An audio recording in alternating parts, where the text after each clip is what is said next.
മദ്രസ പാഠപുസ്തകങ്ങൾ, വിശുദ്ധ ഖുർആൻ, ഇവയെല്ലാം നാം ബഹുമാനിക്കണം. നമ്മൾ മദ്രസയിൽ പഠിക്കുന്ന സമയത്ത് എപ്രകാരമാണോ ബഹുമാനം കാണിച്ചത്, അതിൽ കുറയാതെ തന്നെ പഠനം കഴിഞ്ഞാലും വലിയ ആളുകളായാലും നാം ബഹുമാനിക്കണം. പല വീടുകളിലും പഠനം കഴിഞ്ഞ മദ്രസ പാഠപുസ്തകങ്ങൾ, വിശുദ്ധ ഖുർആൻ, ഇവയെല്ലാം വൃത്തിയില്ലാത്ത സ്ഥലങ്ങളിൽ, അതുപോലെ തന്നെ ശൂന്യമായ റൂമിലെല്ലാം കിടക്കുന്നതായി കാണാം. മദ്രസ പാഠപുസ്തകങ്ങൾ ചിലർ കച്ചവടക്കാർക്ക് കൊടുക്കുന്നതായി കാണാം. നാം മനസ്സിലാക്കേണ്ടത്,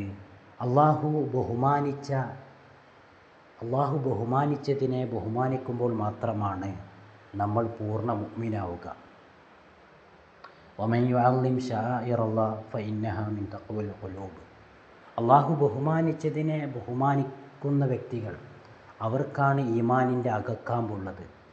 അതുകൊണ്ട് അള്ളാഹു ബഹുമാനിച്ച അള്ളാഹുവിൻ്റെ റസൂലിൻ്റെ പേരുള്ള, സ്വഹാബാക്കളുടെ പേരുള്ള പാഠപുസ്തകങ്ങൾ, ആ മദ്രസ പാഠപുസ്തകങ്ങൾ നമ്മൾ കച്ചവടക്കാർക്ക് കൊടുക്കുകയാണെങ്കിൽ അവിടെ നഷ്ടപ്പെടുന്നത് നമ്മുടെ ഈമാനാണ്.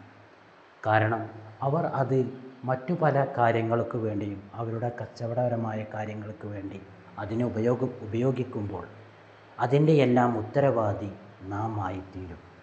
അതുകൊണ്ട് മദ്രസ പാഠപുസ്തകങ്ങൾ, അതുപോലെ വിശുദ്ധ ഖുർആൻ, ഇവയെല്ലാം നല്ല സ്ഥലത്ത് സൂക്ഷിക്കുക. അതിന് ബുദ്ധിമുട്ടാണെങ്കിൽ വൃത്തിയുള്ള പാത്രത്തിൽ കരിച്ചു കളയുക, അതിൻ്റെ ചാരം ഒഴുകുന്ന വെള്ളത്തിൽ ഒഴുക്കുക. ഇങ്ങനെയാണ് ചെയ്യേണ്ടത്. അതല്ലാതെ ഒരിക്കലും കച്ചവടക്കാർക്ക് കൊടുക്കുകയോ അതുപോലെ തന്നെ മോശമായ സ്ഥലത്ത് വെക്കുകയോ ചെയ്യരുത്.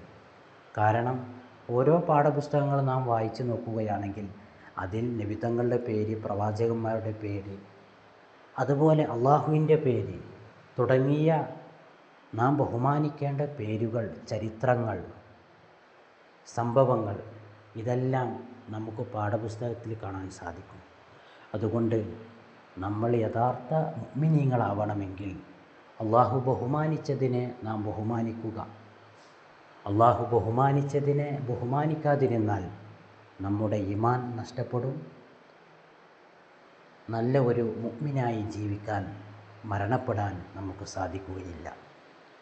അതുകൊണ്ട് മദ്രസ പാഠപുസ്തകങ്ങൾ, പഠനം കഴിഞ്ഞ പാഠപുസ്തകങ്ങൾ, വിശുദ്ധ ഖുർആൻ, ആദ്യമായി ശ്രദ്ധിക്കേണ്ടത് വിശുദ്ധ ഖുർആൻ, പിന്നെ പാഠപുസ്തകങ്ങൾ, ഇവയെല്ലാം നല്ല സ്ഥലത്ത് സൂക്ഷിച്ചു വെക്കുക. അല്ലെങ്കിൽ വൃത്തിയുള്ള പാത്രത്തിൽ കരിച്ചു കളയുക, അതിൻ്റെ ചാരം ഒഴുകുന്ന വെള്ളത്തിൽ ഒഴുക്കുക.